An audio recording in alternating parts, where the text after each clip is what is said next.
Эфирда Татарстан хәбәрләре программасының төп чыгарылышы, студияда Фәнис Камал, хәерле кич.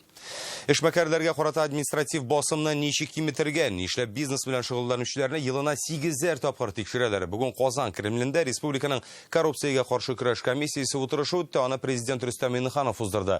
Монда кискен фикерләр дә яңгырады, хукук бозу очракларын да ачыктан-ачык атадылар. 1 июльдән тикшерү һәм контроль органнары үз эшен яңа федераль канун нигезендә алып бара, ләкин әлегә кадәр алар ришвәт алу мөмкинлеге булган исемлекнең башында тора. Эшмәкәрләр хукукын яклыйм, халык мәнфәгатен кайгыртам дисәң, ничек эшләргә соң? Бу турыда Динә Хисамиддинова. Эти трагедии и проблемы можно было избежать, если бы представители бизнеса соблюдали требования законодательства. Эшмәкәрлек өлкәсен күзәтү үз халкы мәнфәгатен кайгыртучы дәүләтнең вазифасы, Рөстәм Миңнеханов. Ул монда Булгария теплоходы батуын, Адмирал сәүдә үзәге һәм яңа тура комплекслар януын искә төшерә. 1 июльдән контроль күзәтчелек буенча федераль канун гамәлгә керде. Ул ришвәтчелекне булдырмау һәм эшмәкәрләрнең эшчәнлеген җиңләйтүне күздә тота. Предпринимательство под предлогом заботы об обществе так жестко регламентирует, что заниматься бизнесом становится весьма сложно. Соңгы 3 ел эчендә урта һәм кече бизнесны 4 миллион тапкыр тикшергәннәр. Татарстанда 160 мең эшмәкәр бар. Димәк, һәрберсенә елына 8 тапкыр килгәннәр булып чыга, ди кече һәм урта бизнес оешмалары берлеге президент урынбасары. Әйтик, гади генә бер медицина үзәген 4 оешма 350 пункт буенча тикшерә. Һәммәсе үз стандартларын таләп итә. Например, по противопожарным правилам... Янгын куркынычсызлыгы таләпләре буенча дәвалау учреждениесендә ятаклар арасы 80 сантиметрдан ким, ә Роспотребнадзор таләпләре буенча 90 сантиметрдан ким булмаска тиеш. Бу вак-төягә әйбер кебек, ләкин тикшерү органнарының бер-берсе белән килешеп эшләмәгәнен күрсәтте. Бердәм система булдырырга кирәк. Президент Рөстәм Миңнеханов тикшерү алымнарын камилләштерү бурычын куя, ләкин аларны киметү турында сүз бармый. Татарда әйтем бар инде, атта да бар, тәртәдә дә бар. Значит, вот оно как бы вот этот баланс выбрать. Здесь же тоже, с одной стороны, вы и правильно, вы защищаете интересы предпринимателя. С другой стороны, население, которое получает услуги. Мы же видим, что на объектах особо общественное питание. Вот приходи вот эти наши летние лагеря, да? Мы вынуждены очень жестко, или школьное питание. Ну, нет еще у нас вот такой культуры. Хотя, значит, как-то вот эту работу надо систематизировать. Электронная база, вот пришел проверяющий, сразу должна фиксация быть. Еще одним из направлений реформы... Күзәтү эшендә тагын бер үзгәреш. Ул объектларны, эшмәкәрләрне цифрлы форматта тикшерү. Инспекторлар эшмәкәрләр янына бармаячак. Тиешле документларны электрон юл белән кабул итәчәк. Бу ачык эшләү алдашу ришвәткә юл куйма мөмкинлеген бирергә тиеш. 1 июльдән эшмәкәрләр дәүләт хезмәтләре порталы аша тикшерү органнары сораган документларны җибәрә, ревизия кайчан киләсен белә ала. Тикшерү нәтиҗәсенә карата шикаят та язарга була. Утырышта ришвәтчелеккә каршы көрәштә матбугат чараларының роли турында да сүз булды. Коррупция каршы сәясәтне тормышка ашыру дәүләт программасы кысаларында Татарстан Яңа гасыр телекомпаниясендә коррупциясы Татарстан һәм Яңа гасыр мөнбәре тапшырулары чыгып килә. Туры эфирга килгән кунаклар студияда сәламәтлек саклау, торак коммуналь хуҗалык, медицина, мәгариф, пенсион һәм башка мәсьәләләргә кагылышлы иң четерекле мәсьәләләр турында фикер алышлар. Турдан-туры эфир вакытында һәм эфирдан соң тамашачылардан килгән сораулар Татарстан Республикасы дәүләт хакимиятләре, җирле хакимият һәм федераль башкарма хакимиятының территориаль органнарына тиешле чаралар күрү һәм җаваплар алу өчен юлланыла. Любой предприниматель имеет не только права... Эшмәкәр хукукларын гына түгел, бурычларын да белергә тиеш. Аларның тиешле дәрәҗәдә башкару халыкка уңайлы тормыш рәвеше алып барырга мөмкинлек бирә. Кеше сәламәтлегенә дә йогынтысы бар. Бу вазифалар гел тиешле дәрәҗәдә башкарылмый, моны хөкүмәт контроль күзәтү органнарына тапшырды. Бүгенге утырышта әлеге эшчәнлекнең нәтиҗәсе турында сөйләштек. Утырыш ахырында Рөстәм Миңнеханов нәтиҗә ясады һәм коррупция белән көрәш мәсьәләләрендә җаваплылыкны арттырырга, һәр очракны аерым карарга тәкъдим итте. Если мы говорим о каких, мы должны называть предприятия, организации, людей. Более жестче должны быть такие мероприятия. Мы как будто какое-то рядовое совещание. Нет, здесь мы должны и кадровые решения принимать, и все остальное. Бүген утырышта әйтелгән тәкъдимнәр дәүләт органнарына юлланачак документка тупланачак. Динә Хисамиддинова, Вадим Илларионов, Яңа гасыр каналы. Тапшырыбызны дәвам итәбез. Россиядә коронавирустан үлүчеләр саны буенча кабат рекорд теркәлде. Соңгы тәүлектә 986 кешенең гомере өзелгән. Татарстанда 7 кеше, 3 ир һәм 4 хатын-кыз үлә. Вирус йоктыручылар саны буенча да пандемия башланганнан бирле иң зур күрсәткечкә җиттек. Соңгы тәүлектә илдә 31299 кеше авырый башлаган. Кичәгедән 2500 кешегә күбрәк дигән сүз. Татарстанда шулай ковид диагнозы куелучыларда арта бара. Соңгы тәүлектә 103 кеше, 25-е хастаханәгә җибәрелде дип хәбәр итә оператив штаб. Авыручыларның күбесе исә Казан, Яр-Чаллы һәм Түбән Камада. Прививка ясатуда да уңай рекорд. Вакцинаны тагын 20 мең кеше алган. Бу атнада яңа чикләүләр кертелгәч һәм билгеле бер категория гражданнарга вакциналаштыру мәҗбүри булу сәбәпле вируска каршы препарат алырга теләүчеләр саны кинәт артты. Прививка ясату пунктларында чират барлыкка килә, анда 3 сәгать торучылар да бар. Шуңа да бүгеннән Казанның Мега сәүдә үзәге янында прививканы тәүлек әйләнәсе ясатырга була. Әлеге пункт иртән 8-дән 9 яртыга кадәр һәм кич 8-дән 9 яртыга кадәр генә эшләми тора. Вакцина алу өчен паспорт, полис һәм СНИЛС белән килергә кирәк. Южный сәүдә үзәгендәге прививка ясату пункты исә иртәгәдән Мегастрой кибетенә күчерелә. Ул көн саен иртәнге 10-нан кичке 8-гә кадәр эшләячәк, аңа керү юлы аерым булачак. Казан Мол сәүдә үзәгендә дә пункт ачыла, эш вакытын экранда күрәсез. Прививка ясату пунктларының тулы исемлеген Сәламәтлек саклау министрлыгы сайтыннан карый аласыз. Республиканың күп функцияле үзәкләре бу якшәмбедә дә эшләячәк. Иртәнге 9-дан алар дәүләт хезмәтләре порталында үз шәхесен теркәргә теләүчеләрне кабул итә. Республиканың өлкән яшьтәге кешеләренә QR-кодлар алырга волонтерлар ярдәм итәчәк. Татарстанда без бергә дип исемләнгән штаб эшли башлады. Бу юлы волонтерлар өйгә килми, республика халкыннан 65 яшь һәм аннан да өлкәнрәк булган кешеләрдән шалтыратулар кабул итәчәк һәм телефон аша аңлатачак. Нинди номер буенча шалтыратырга без республиканың мәгълүмати ресурс үзәге җитәкчесе Айрат Мөбәрәкшиннан сорадык. Татарстанда волонтерлар өлкәннәргә QR-код алганда ничек ярдәм итә башлый? Возобновлена работа федеральной линии. Олыларга ярдәм итү максатыннан федераль линия гамәлдә. Безнең төбәктәге без бергә дип аталучы штабта яңадан эшли башлады. Иң беренче чиратта QR-код белән бәйле сораулары булган өлкән кешеләр 8-800-234-11 телефонына шалтыратырга тиеш. Аннан соң операторлар мәгълүматны безнең штабка юллый, нинди ярдәм кирәклеген ачыклыйлар һәм киңәшләрен бирәләр. Волонтерлар ничек ярдәм итәчәк? Развернута работа колл-центра. Волонтерлар алдында торган төп максат телефон аша QR-код алу буенча киңәшләр бирү. Моның өчен безнең ярдәм итү үзәгенең эшчәнлеге яңадан башланды да инде. Хисап кенәгәсе электрон дәүләт хезмәтенә теркәлгән булырга тиешме? Задача волонтеров, если вдруг таковой учетной записи на данный момент нет. Әгәр хисап кенәгәсен теркәргә кирәк булса, волонтерлар шулай ук ярдәм итәчәк. Алар аңлатмалы махсус инструкциягә нигезләнеп эш итә.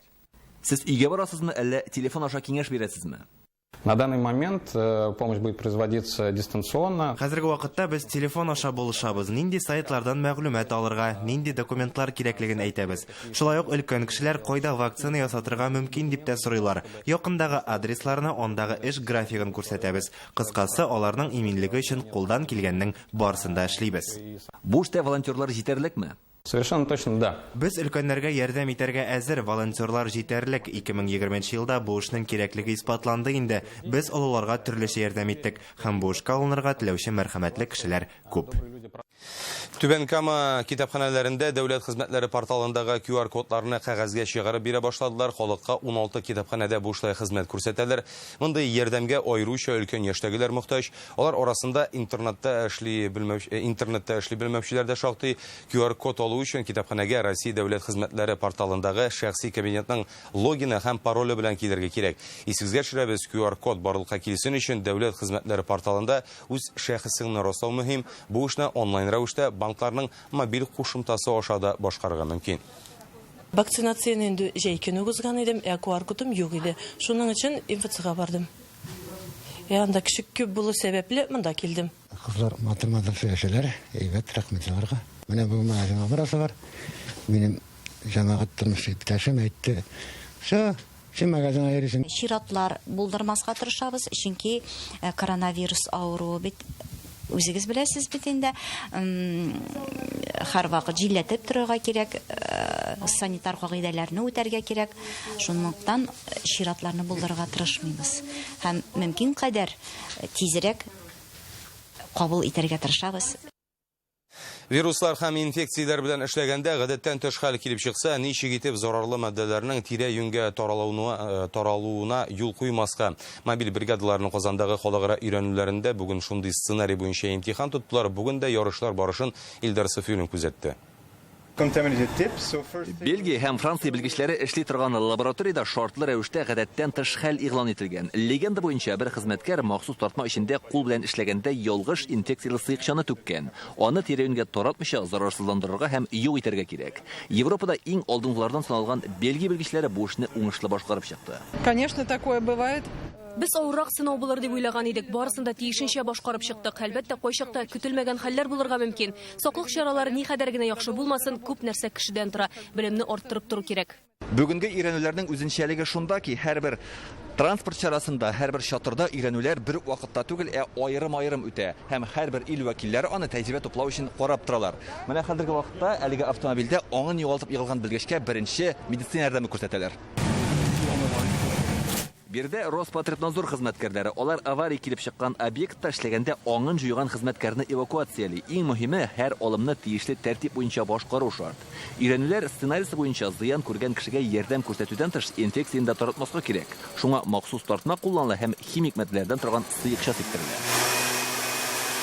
Бөтен дөнья сәламәтлек саклау оешмасы вәкилләре һәм өйрәнүләрдә катнашучылар һәр сынауны күзәтә, үзләре өчен яңа булган тәҗрибәне теркәп тә баралар. Настоящие биологические агенты мы здесь. Монда катнашучылар өчен дә гомумән бер кемгә дә куркыныч янамый. Бары тик ясалма матдәләр кулланыла. Россия, Германия, Кыргызстан, Бельгия, Франция, Үзбәкстан өйрәнүләрдә барлыгы 20-дән артык ил вәкиле катнаша. Бөтен дөнья коронавирус белән көрәшкән чорда мондый тәҗрибә уртаклашу бик тә кирәк диләр. У нас тоже имеется. Казанга килүебезгә шатбыз. Безнең үзебездә дә заманча технология кулланыла. Ләкин монда килгәч күп кенә яңалыклар ачтык. Зур тәҗрибә белән кайтып китәбез. Монда өлгерлеккә түгел, эшнең сыйфатына карыйлар. Иртәгә беренче өйрәнүләрнең йомгаклау көне Казандагы тәҗрибәгә таянып, халыкара мобиль лаборатория стандартлары билгеләнәчәк. Илдар Сафиуллин, Алмаз Зиятдинов, Яңа Гасыр каналы. Бүген Алабуга махсус икътисади зонасында юбилейлы 111 Ford Transit машинасы конвейердан чыкты. Тантанада президент Рөстәм Миңнеханов катнаша. Республикада бу төр автомобильләрне җитештерә башлауга 10 ел. Solers Ford Алабуганың беренче резиденты да әле. Предприятиедә нинди үсеш юлыннан барулары турында киләсе материалда. Алабугадагы беренче резидентның 111 димәк юбилей машинасы. 10 ел элек ясалган беренче адым уңышлы булды ди Рөстәм Миңнеханов. Алабуга зонасы ике фактордан тора. Беренчесе менә без стимулны тапты ул чакта дөрес кеше. Икенчесе менә хәзер төрлечә ул. Алдан Fiat белән дә, аннан соң Ford белән ничек кенә атасак та 2006 елны менә шушы машина төзү буенча компания килеп, безнең менә бу зона уңышлы булды. Хәзер Solers Ford заводында 1000-нән артык кеше эшли, роботларга да җитәрлек. 2019 елдан Ford Transit автомобильләрен җитештерү 50% арткан. Быел 14000-нән артык машина сатылган. Заводта әйтүләренчә, республикада бизнес алып бару өчен барлык шартлар да бар. Бүген безнең завод өчен бик истәлекле вакыйга 111 Ford Transit автомобиле конвейердан төшә. Шушы дәвер эчендә, хөрмәтле Рустам Нургалиевич, сез безне һәр вакыт куәтлек тордыгыз. Рәхмәт сезгә ярдәмегез өчен. Хәзер предприятие 170 төрдәге автомобильләр җитештерә. Пассажирлар йөртү, почта хезмәте өчен автолавкалар, күптән түгел мобиль офисларда барлыкка килә. Россиядә исә Ford Transit киң кулланыла. Бүген Алабугада тагын бер вакыйга булды. Россиядә беренче буларак сэндвич панельләрне яңача җитештерә башладылар. Андый материаллар куллану машинаның авырлыгын киметә, йөк күтәрү мөмкинлеген арттырачак. Данная технология нам позволяет использовать более полезную грузоподъемность автомобиля, и мы выигрываем до 200 килограмм. Бүген биредә дилерлык үзәге дә ачылды. Шулай компания Алабуга политех көллияте белән килешү имзалый. Монда завод өчен эшчеләр әзерләячәкләр. Алабугадан Гөлнар Сайфетдинова, Дмитрий Аринин, Игорь Романов, Яңа Гасыр каналы. Иртәгәдән Россиядә халык санын ала башлыйлар. Бүген ул илнең көнчыгыш өлешендәге төбәкләрендә старт алды. Татарстан халкын 7000 җан исәпче санаячак, кешеләргә 33 сорауга җавап бирергә кирәк булачак. Халык санын алу турында бүген Татарстанның иҗтимагый палатасында Росстат вәкилләре һәм җәмәгатьчелек фикер алышты. Җан исәптә ничек катнашырга мөмкин сорауларның барысына да җавап бирү мәҗбүриме? Җавапларны Рания Абдрахманова тыңлап кайтты.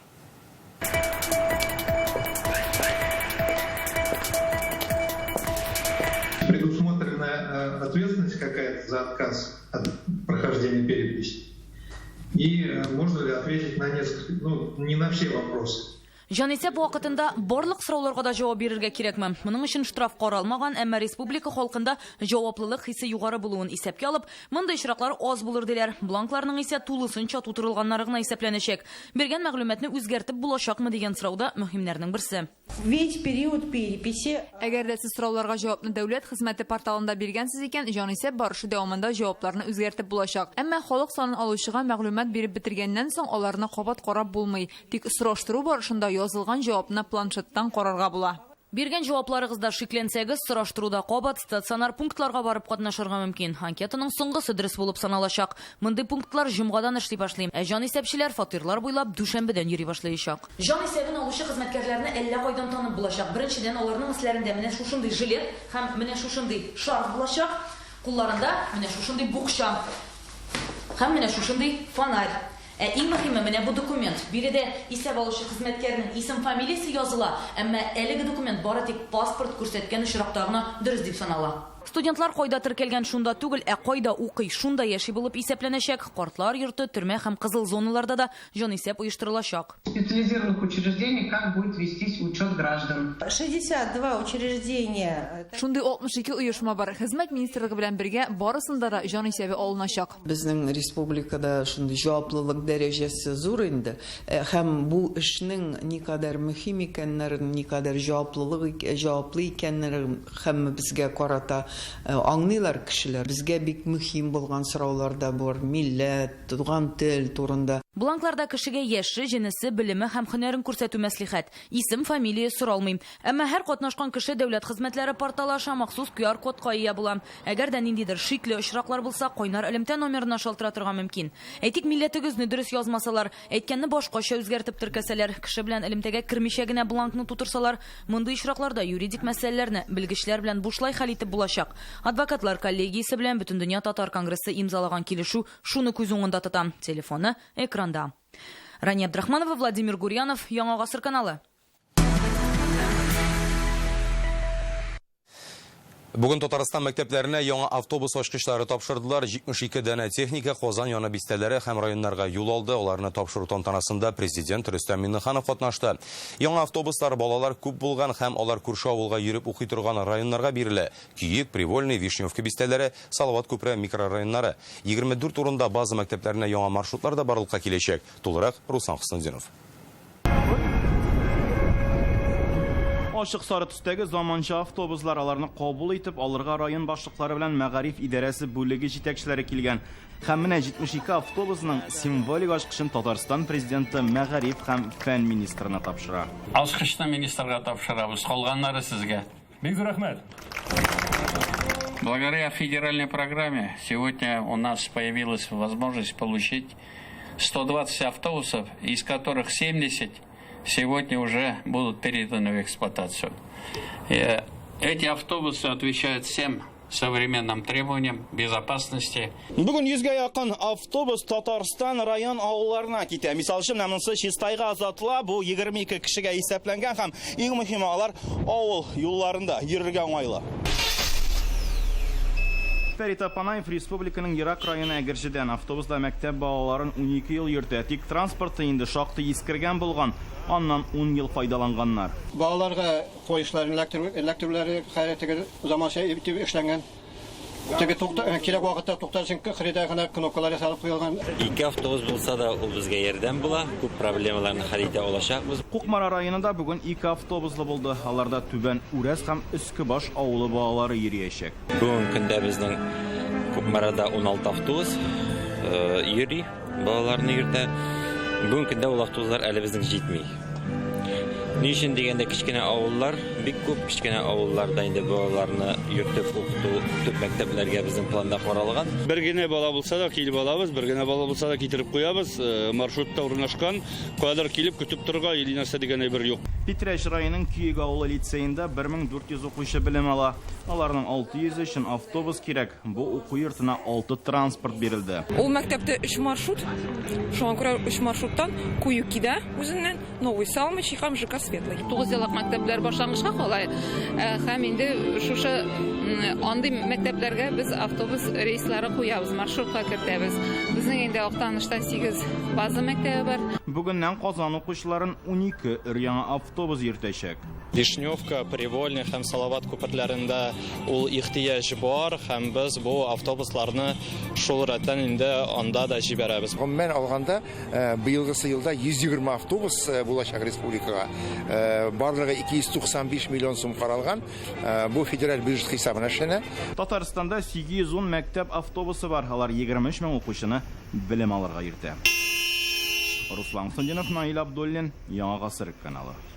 Мәктәп формасы кабат үзгәрәчәк. Мәгариф министрлыгы аңа карата яңа таләпләр әзерли. Нинди икәнен Реальное время интернет газетасыннан укый аласыз.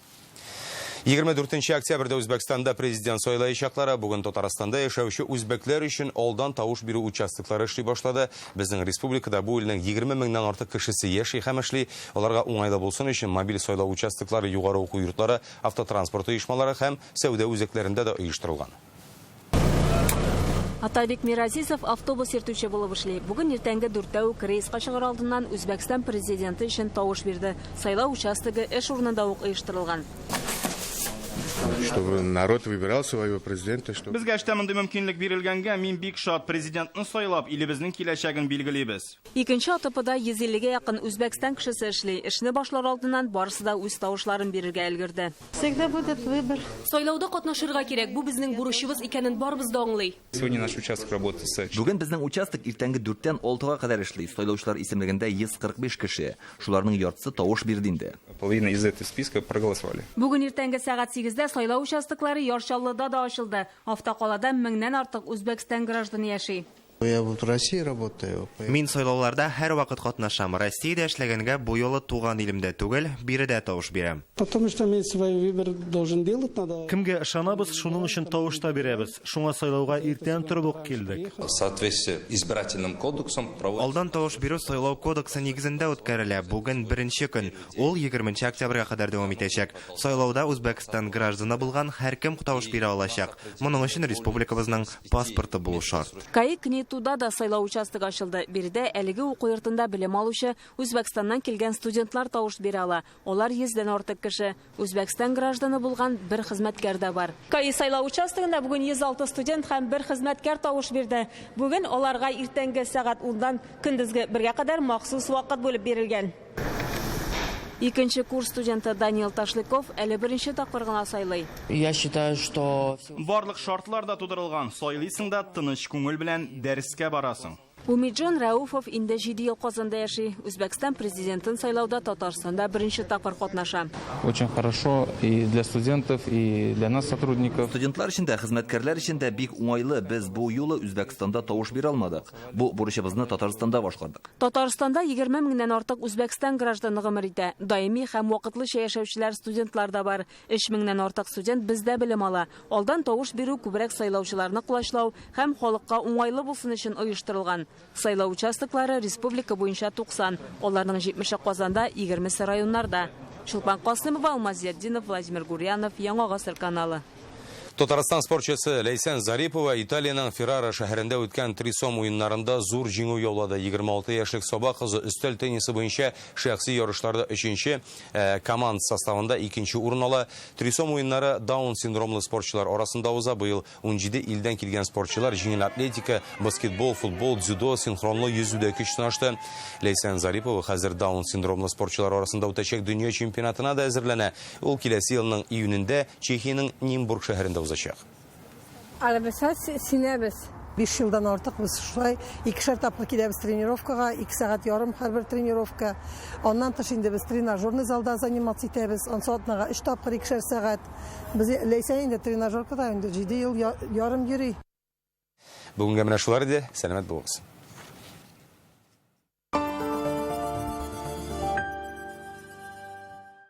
Осенние каникулы могут быть яркими. Оздоровительные лагеря компании «Татнефть» приглашают на осеннюю смену. Солнечный, Чайка и Юбилейный ждут ребят от 7 до 15 лет. Профильная программа, креативные мастер-классы, пятиразовое питание и отличные условия. 8 917 920 15 95. Обещали, привезли. В автоцентре РРТ на Чуйкова огромное поступление автомобилей Nissan. Более 180 Nissan в наличии с ПТС 212 30 10. Санаторий Татнефти – это уникальное сочетание профессиональной медицинской помощи в сфере реабилитации с высоким уровнем комфорта и абсолютной безопасности. Также у нас проходит медицинская реабилитация пациентов с нарушением центральной нервной системы и опорно-двигательного аппарата. Санаторий Татнефти. Здоровье ближе, чем вы думаете. Какой опасный момент! Коллекторы вышли на след и вот-вот начнут преследовать жертву. Но Банкрот-центр поможет списать долги, защитит вас и вашу семью. Записывайтесь на бесплатную консультацию. Гинекология здоровья семьи – это забота о женском здоровье с детских лет. Опытные гинекологи-эксперты, все виды диагностики и лечения, хирургические операции. Телефон в Казани 204 2 700. Кадерлі дуслар, мен Насреддинов Рустам, Cherry Luidor автомобильләр салонының менеджеры булып эшлим. Сезнең игътибарыгызга Cherry Tiggo 4 бик яхшы, сыйфатлы, тулысы белән чит илдә эшләнгән шәһәр кроссоверын тәкъдим итәм. Бой комплектацияле, ачкычсыз куллану мөмкинлеге булган автомобиль. 19 сантиметрлы клиренс һәм 5 еллык гарантия белән кроссоверны нибары 1 миллион 129 мең сумга сатып алып була. 31 октябрьгә кадәр сатып алучыларга миннән бүләкләр. Сезне ТНВ коды белән Казан шәһәре, Ярослав Гаши урамы 7-нче А йорт адресы буенча көтәбез. Весь октябрь в салонах Корт Оптика. Обменяйте старые очки на новые со скидкой 30%. Корт Оптика. 9 ноябрьдән 16-сына кадәр Уфа шәһәрендә Гылескар Камал театрының күптән көтелгән гастрольләре. Казан кунаклары Нур һәм Мәҗит Гафури театры сәхнәләрендә соңгы сезон премьераларын тәкъдим итә. Билетлар кассаларда һәм интернет шелтәрендә 12 яшьтән өлкәннәр өчен. Илхам Исмаилов, всемирно известный биоэнергетик и нейропсихолог, в Казани. Если кого беспокоит тревога, страх, панические атаки, бессонница, игровая алкогольная зависимость, семейные проблемы, затяжные болезни, пожалуйста, не обманывайте себя, не живите и этим не мучайтесь. Обратитесь ко мне как специалисту. Мы вместе эту проблему с вами мы решим. Центр новых технологий приглашает ветеранов труда на льготное зубопротезирование.